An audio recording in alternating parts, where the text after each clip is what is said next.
This is Optimal Finance Daily, episode 2100. What a 4-year-old taught me about dreams and money by Nick True of mappedoutmoney.com. And I'm your host and personal finance enthusiast, Diana Merriam.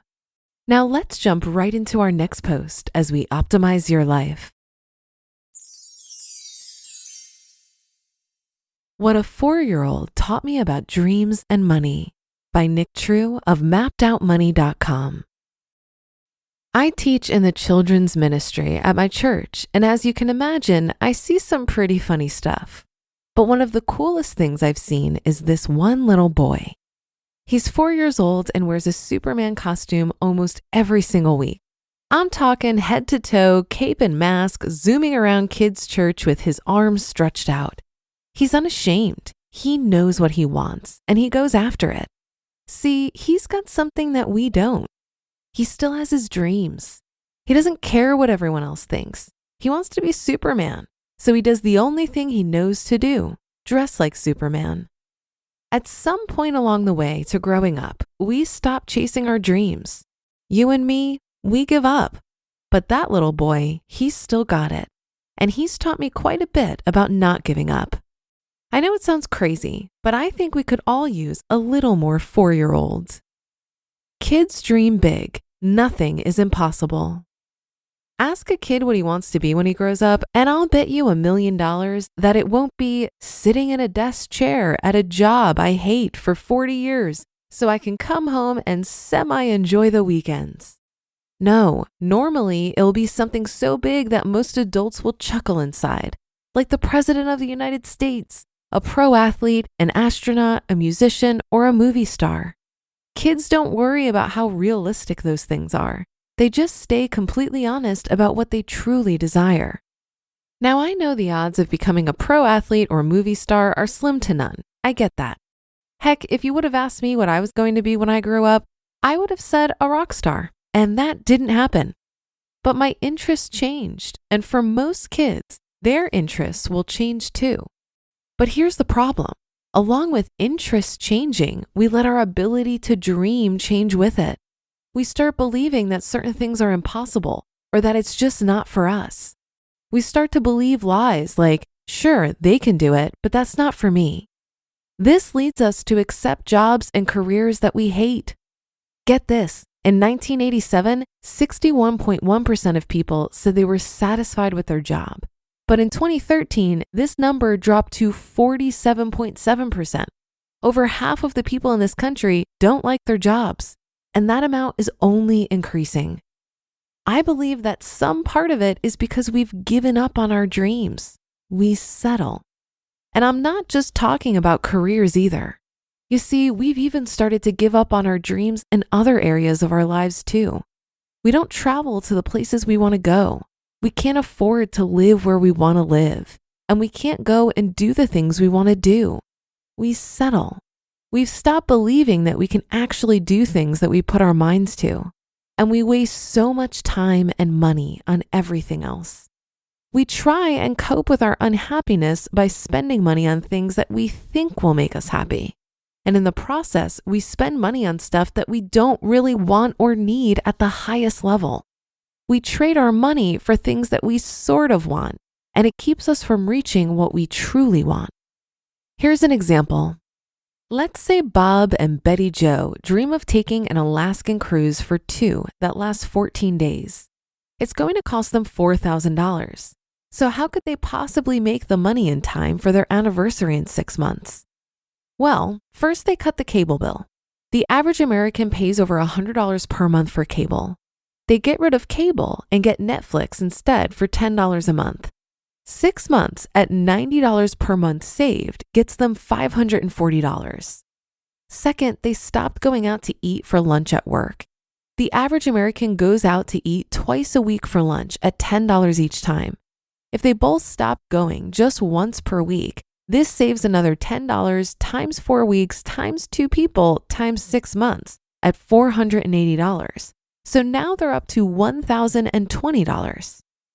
Next, they decide to scrap their fancy iPhones and the $150 cell phone bill. Bob and Betty switched to Republic Wireless and now pay $25 per month for both of them. This gives them an extra $125 per month, and after 6 months, that turns into $750, which puts the total up to $1,770. At this point, Bob and Betty could keep cutting back, but they would rather just pick up a side gig on the weekends instead. So they both get minimum wage jobs at local coffee shops on the weekends. They work their normal job during the week and found a side job to do for just a little while in their extra time.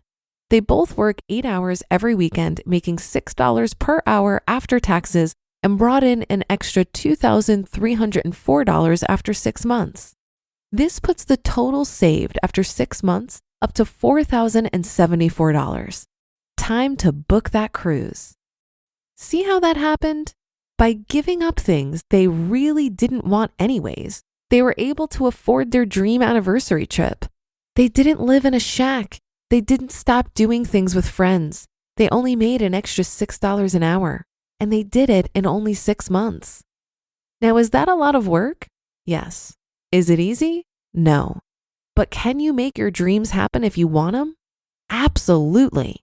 The problem is you just don't want it bad enough. Stop wasting money on stuff that isn't your dream. If you really want it, you've got to stop wasting money on things that don't get you there.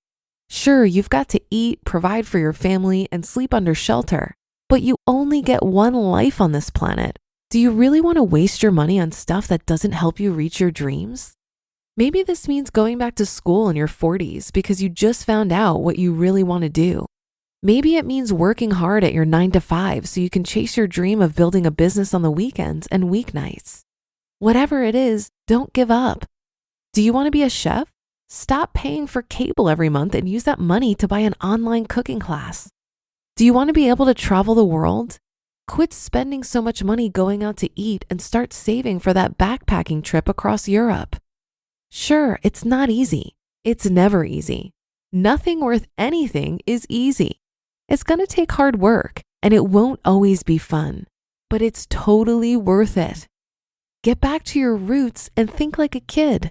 Dream big. Nothing is impossible. Why this matters. You must understand this. I can give you tips and tricks all day long about investing, saving, and getting rid of debt. I can walk you step by step through how to set up a retirement plan and show you 10 different ways to earn extra money on the side.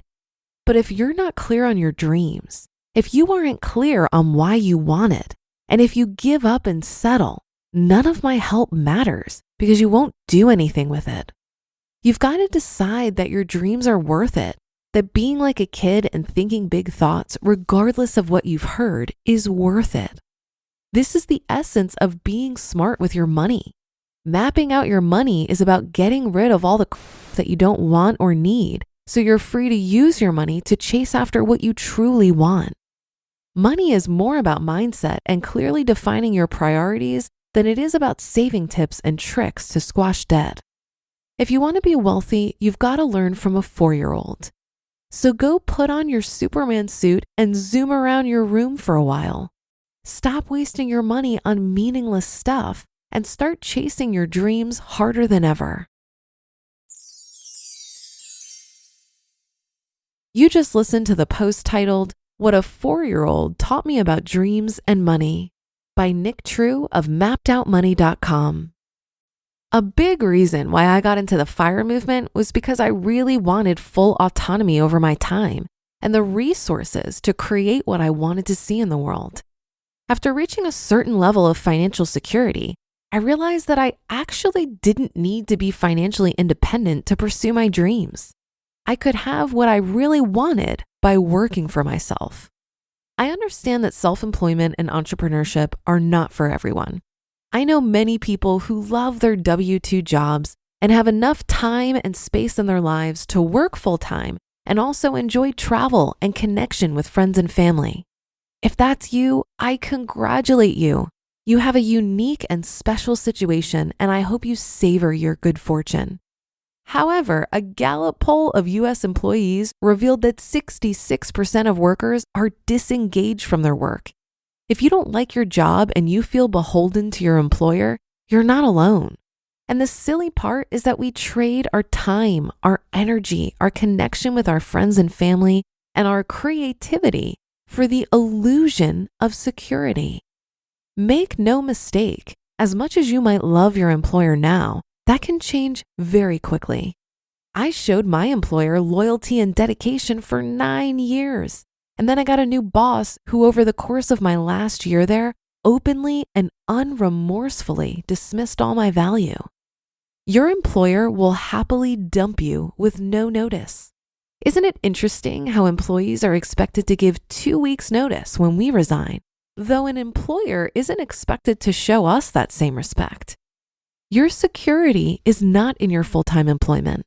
Your security is in your savings, investments, and most importantly, the skills, experience, and talents that you can leverage to earn money however you choose.